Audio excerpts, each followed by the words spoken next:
Everyone, मेरा नाम निधि सिंह है और मैं यूपीएससी सिविल सर्विस एग्जाम की प्रिपरेशन करती हूँ। वैसे तो ये एग्ज़ाम खुद में ही बहुत ज़्यादा डिफ़िकल्ट है। एक जंग लड़ने के बराबर होती है जहाँ हम अपने दोस्त और दुश्मन दोनों ही खुद में ही होते हैं और अपनी जंग खुद में ही होती है। बाहर की तो जंग होती है, वो होती ही है, अंदर की जंग खुद में ही छिड़ जाती है।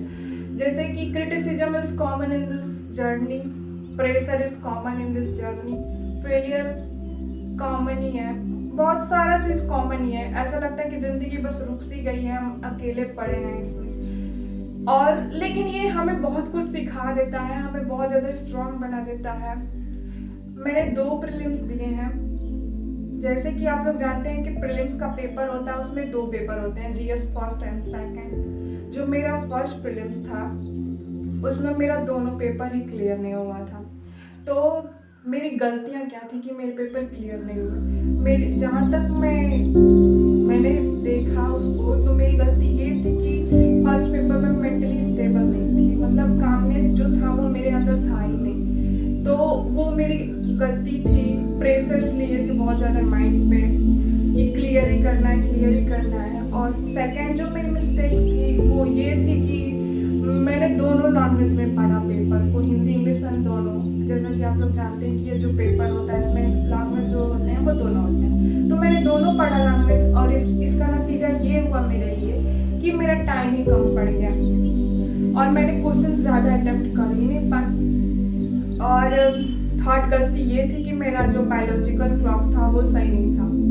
बायोलॉजिकल क्लॉक मतलब मैंने दिन में सोने के आदत डाल दिए थे और इसका नतीजा ये हुआ कि जिस टाइम पेपर हो रहा था वो मेरा मतलब जो सेकंड पेपर होता है उस टाइम मैंने सोने के आदत डाले थे। उसका नतीजा ये हुआ कि जब पेपर हो रहा था तो वो मैं मेंटली स्लीपिंग मोड में ही थी। जैसे पेपर आ रहा तो मतलब कुछ पता ही नहीं चल रहा है कि क्या हो रहा है क्या नहीं। तो ये आदत हमको अपने अंदर से निकालनी है। उस टाइम तो 1 महीना एटलीस्ट अपने बायोलॉजिकल क्लॉक को सही रखना है। उसके बाद जो मेरा सेकेंड प्रीलिम्स था उसमें मेरा फर्स्ट पेपर तो क्लियर हो गया बट सेकेंड पेपर रुक गया।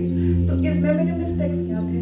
इसमें मेरे मिस्टेक्स ये थे कि जीएस फर्स्ट तो सही था लेकिन सेकेंड के लिए मतलब मैं जो टाइमिंग होता है ना पेपर का, उस टाइम पे मैंने मॉक टेस्ट सॉल्व नहीं किए थे। क्योंकि जो सेकेंड पेपर होता है ना उस टाइम हमारा जो मेंटल स्टेज होता है एकदम थक जाते हैं हम और उसमें हमको परफॉर्मेंस देना रहता है। और जैसा कि आप लोग जानते हैं कि कॉम्प्रिहेंशन, मैथमेटिक्स और रीजनिंग होता है इसमें। और इसके लिए तो आपको मेंटल जो होता है वो एकदम क्लियर होना चाहिए।